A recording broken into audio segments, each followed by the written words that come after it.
Hey guys, it's Daniel. Welcome back. Alice in Chains and Duff McKagan have a long history together, and to this day they remain good friends. In particular, Duff is very close with Jerry Cantrell. Duff and Jerry have recorded various things together over the years, including Jerry's most recent solo record, Brighton, on which Duff appears. Recording engineer Paul Fig worked on Brighton, as well as various Alice in Chains albums. Later in this video, I'm going to show you a clip from one of my interviews with Paul Fig where he discusses what Duff McKagan was like working on Brighton for Jerry Cantrell. But first, I want to take a look at something else. Duff McKagan is from Seattle, and although he's best known as the original bassist in Guns N' Roses, he was actually very well connected in the Seattle underground punk and grunge scene well before it became famous. Duff saw firsthand how heroin impacted many of the people in that world, including LAYNE STALEY. LAYNE STALEY, of course, died on April 5th of 2002 in his apartment in Seattle.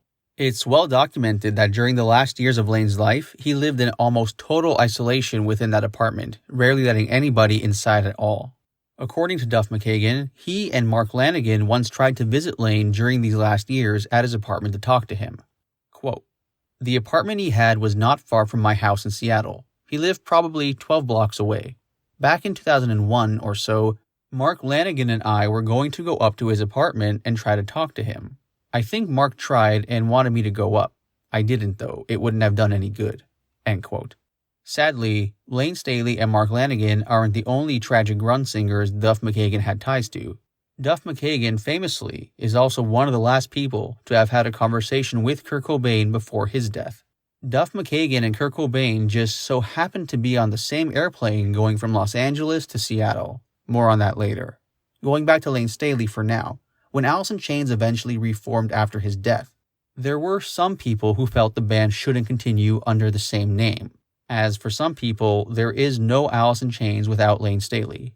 Duff McKagan, however, has always been a big supporter of the post-LAYNE STALEY era Alice in Chains.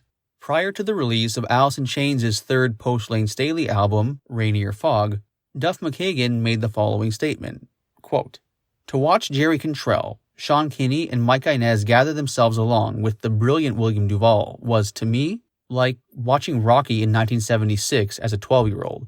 The underdog who put in all the hard work and experienced all the hard knocks and hidden trap doors life could throw at you, yet rose to fight back with elegance and power.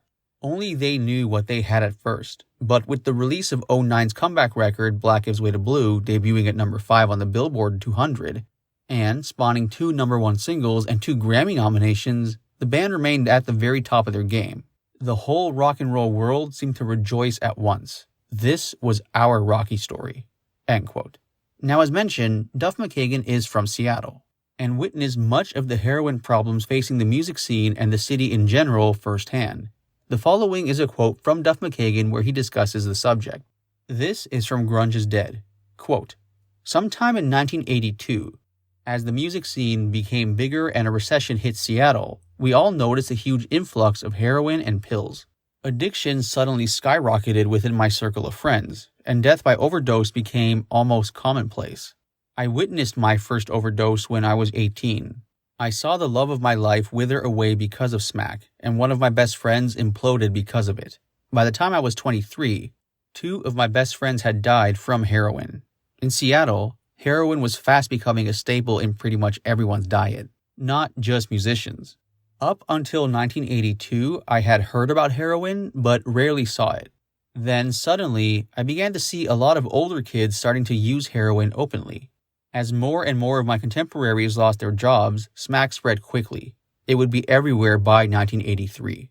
I didn't plan on leaving Seattle. What happened in Seattle in the early 80s, recession hit Seattle especially hard. There was no Microsoft, there was just Boeing.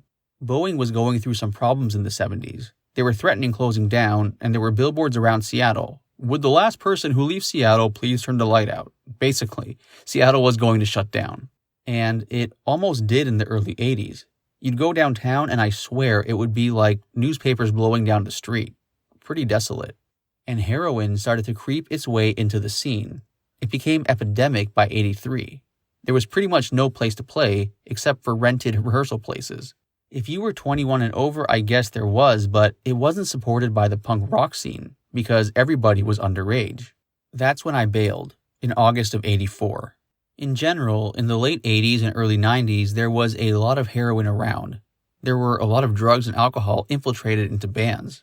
Guns N' Roses had nothing in common with most of the bands of our time, and I think probably the same is true with Nirvana. Even with bands from Seattle like Pearl Jam and Soundgarden, they were alienated in drugs and uber success.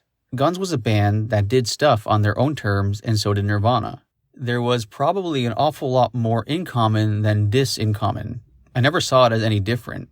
The press certainly made a lot out of it then, and still does." End quote. Now, going back to Kurt Cobain.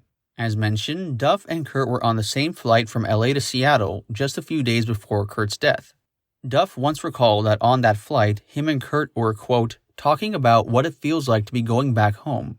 That's what he said he was doing, going home. He seemed happy, but all of my instincts said something was wrong. I didn't have a sense that he was going to die in 2 days, but again, a lot of my friends and peers were dying or had died, and I was getting numb to it, getting used to it. And even when I got the call that he died, I didn't fall out of my chair. It just happened, and I was too messed up to really take it in. I was like, oh, another one fell. End quote. Now, of course, Nirvana and Guns N' Roses infamously did not get along during Kurt's lifetime, though according to Duff, this was largely an exaggeration. In any case, as mentioned earlier, during one of my interviews with Alice in Chains recording engineer Paul Fig, he spoke about Duff McKagan's contribution to Jerry Cantrell's latest record, Brighton. I'm going to show you that clip now. If you want to see the full interview, the link is available below.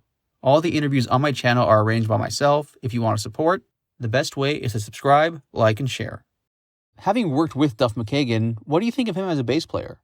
He is such a surprisingly great bass player. I never really honed in on like what he was doing. I mean, like back when Appetite came out, I was a little metalhead, and it's like, wow, this is a cool thing. It's rock, but it's punk at the same time, and there's something super cool about this band. And there was the whole LA thing, like the end of the strip era right then, or actually it was kind of exploding. It was like transforming because Jane's Addiction was already happening. But when he came in and he was just going off, and his timing and his choice of notes and phrases and how he just, I work with Mike Inez too, and he's amazing. It's like, he just glues himself to the kick drum, and it's like the guy's impossible to shake.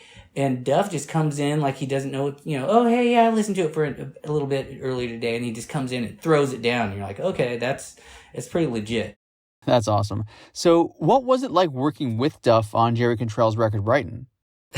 It was fun. He just shows up. All right, you ready to go? All right, you recording? And then, it's like you get a take out of him, and then he hones in on a spot, and then you might get like one more take, but that's it. Was Brighton the first record you worked on with Duff? No, I've worked with him before on some other little projects. But it was just fun watching him play bass, because before it was just like, hey, I need demo drums for these things, and I had, got a drummer and, got set up my other little work production space, and, he's hanging out, and he's like throwing down some guitars, and he's pretty quick. He's on a schedule. He's got things to do. So Jerry demoed out all the bass. And, Duff was like, dude, these are great. It's like, what do you need me for? And, Jerry's like, well, dude, I'm not a bass player. So I just kind of let those two tackle each other. But I would chime in every now and again, but Duff would, just like, all right, well, get me to that one spot. And it's like, he needed to hone in on this thing. And then he's like, all right, I got to go. So I just had to make sure I was always rolling and never just like, oh, I'll get another one. No, just always roll, always keep everything, never erase. And, and that's how I did it. And then, of course it's like, oh, I need that little spot right there. I only have one of them. And then, I have to go hunting around the session and find, oh, there we go. Patch that guy in. But, he's a fun guy. Just, lots of energy, just comes in and, lays it down.